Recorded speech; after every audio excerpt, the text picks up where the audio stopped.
O que está acontecendo na China e na Rússia é muito maior do que pensávamos. Richard Wolff, talvez eu tenha sido perguntado mais sobre o que aconteceu na União Soviética, e, em segundo lugar, sobre o que está acontecendo na República Popular da China. Estes dois países gigantescos, sendo a Rússia o maior em termos geográficos e a China o maior em termos populacionais, passaram por enormes experimentos. A Rússia, no século XX, foi palco de uma tentativa de construir o socialismo, e a China, que iniciou essa jornada um pouco depois, ainda segue nesse processo. E esses experimentos tiveram efeitos profundos. Por muito tempo, especialmente nas últimas 5 a 6 décadas, foi quase impossível conversar racionalmente sobre esses temas. A Guerra Fria impediu isso. Durante a Guerra Fria, cada lado se via como a totalidade da virtude, e o outro, a totalidade do mal. Esse tipo de comportamento infantil não fazia sentido naquela época, e é ainda mais insano agora que a Guerra Fria já é uma página virada na história. Então é hora de começarmos o que deveria ter acontecido muito tempo atrás, uma análise equilibrada sobre o significado desses experimentos sociais, tanto os passados quanto os atuais. O que aconteceu na União Soviética, o ascenso, crescimento e queda da URSS. Mas por que isso aconteceu? Bem, no século anterior à Revolução de 1917, a Rússia ainda vivia sob um sistema feudal, com senhores e servos. O feudalismo já havia desaparecido da Europa Ocidental muito antes de ser abolido na Rússia. De fato, a Rússia só terminou com o feudalismo no meio do século XIX. O capitalismo começou a crescer na Rússia, mas ainda era um componente pequeno da economia. A maior parte da população era rural, composta por camponeses e agricultores sem educação formal, vivendo em extrema pobreza e com um sistema escolar praticamente inexistente. Enquanto uma pequena elite urbana vivia com alguma riqueza, a sociedade russa enfrentava um atraso tremendo, uma desigualdade enorme e a pobreza extrema. O capitalismo que surgia no final do século XIX era como uma implantação externa, com grandes proprietários de fábricas, especialmente franceses, dominando a economia. Essa disparidade gerou um desejo profundo de mudar não só o feudalismo, mas também o novo capitalismo altamente desigual. Infelizmente, o conflito mundial alimentado pela competição imperialista e a luta por mercados e colônias levou à Primeira Guerra Mundial.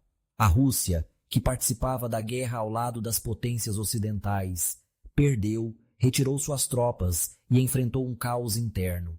Esse cenário gerou uma revolução com um forte clamor popular por mudança. A Revolução Russa de 1917 foi impulsionada por uma aliança improvável entre duas facções políticas, uma ala do Partido Social Democrata, os bolcheviques, e o Partido dos Camponeses Pobres, o Partido Socialista Revolucionário. Surpreendentemente para todos, até para seus líderes, eles conseguiram derrubar o governo czarista e formar um novo governo revolucionário. Esse governo, fortemente influenciado pelos bolcheviques e seus ideais marxistas, implementou mudanças profundas, algumas surpreendentes.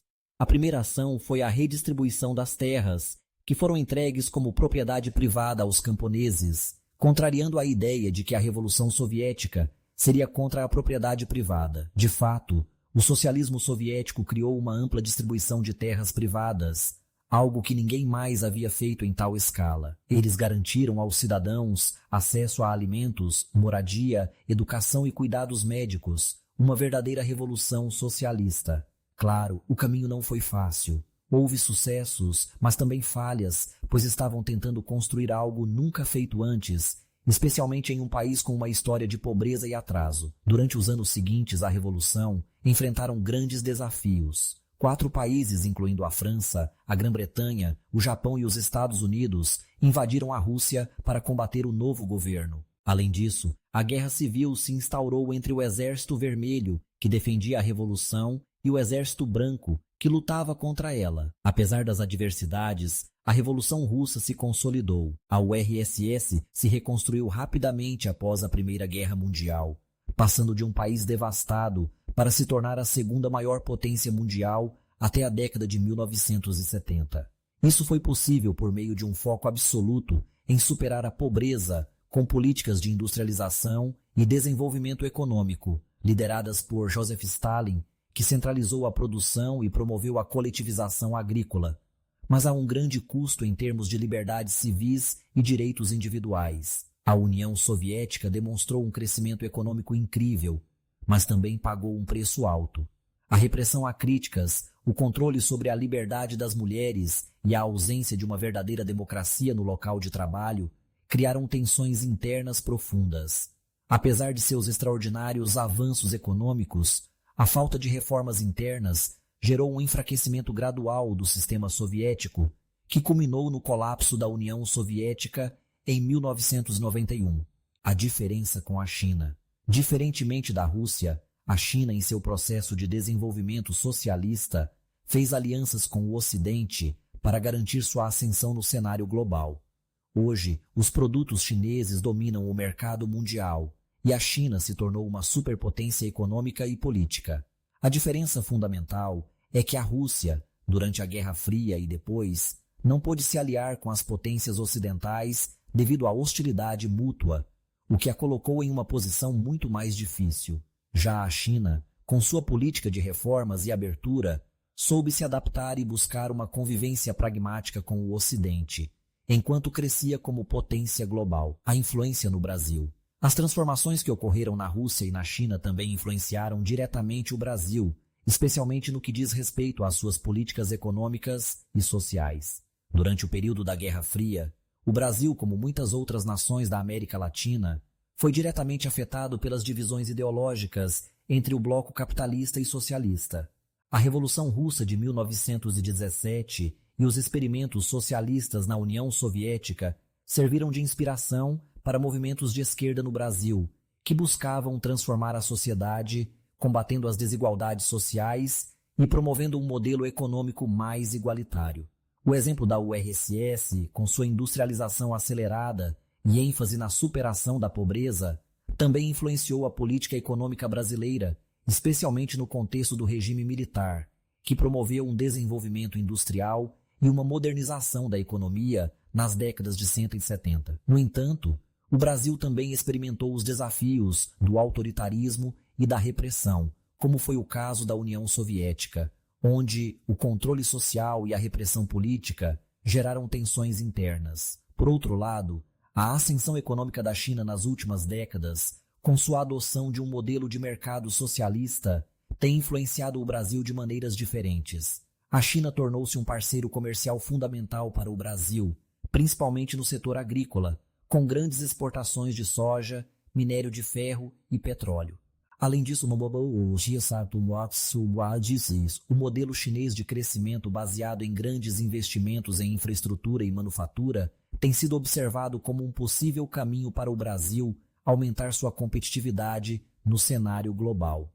Conclusão: o que podemos aprender com as experiências da Rússia e da China?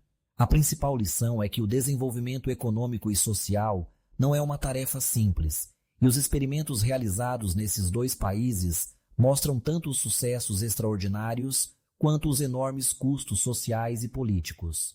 O crescimento acelerado e a industrialização são essenciais para tirar um país da pobreza, mas isso deve ser feito de forma equilibrada, respeitando os direitos individuais, promovendo uma maior igualdade e buscando soluções que sejam sustentáveis a longo prazo.